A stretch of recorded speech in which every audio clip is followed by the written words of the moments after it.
Hola, ¿qué tal a todos? ¿Cómo les va? Espero que se encuentren muy bien. Para los que no me conocen, yo me llamo Miguel Ángel Guerrero y este, obviamente, es mi canal Ángel PC Tutoriales. Tal como lo pudieron ver en el título y en la miniatura de este video, vamos a aprender a cómo escribir poemas utilizando inteligencia artificial. Vamos rápido, vamos a utilizar ChatGPT. Yo el enlace hacia ChatGPT se los voy a estar dejando en la descripción de este video para que accedan rápidamente. Una vez estemos en la página, en mi caso yo la voy a traducir al español, voy a tocar aquí y voy a darle a traducir. Vamos a tocar en donde dice empezar ahora. Una vez aquí podemos registrarnos o iniciar sesión, si es que queremos nomás. Vamos a tocar acá arriba y podemos iniciar sesión o también suscribirnos. Si iniciamos sesión, todos los chats van a quedar guardados y vamos a obtener respuestas más inteligentes, cargar archivos e imágenes y más, como lo pueden leer ahí. En mi caso lo voy a hacer así nomás.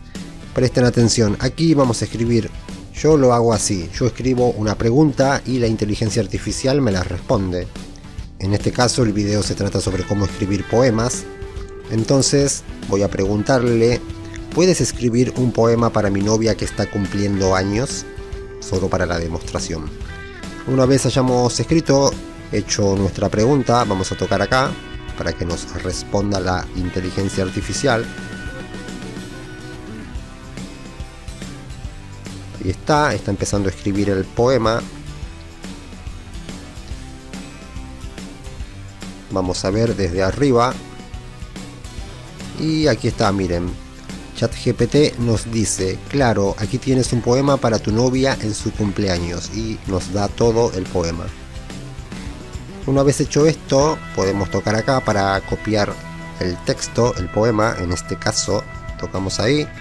Ya está copiado y lo pegamos en las notas de texto, en WhatsApp, en donde sea. Ok, eso es todo lo que tienen que hacer. Espero que les haya servido el video. No olviden suscribirse, activar la campanita, comentar, compartir y todo lo demás. Cuídense mucho, pórtense bien y hasta la próxima. Chao.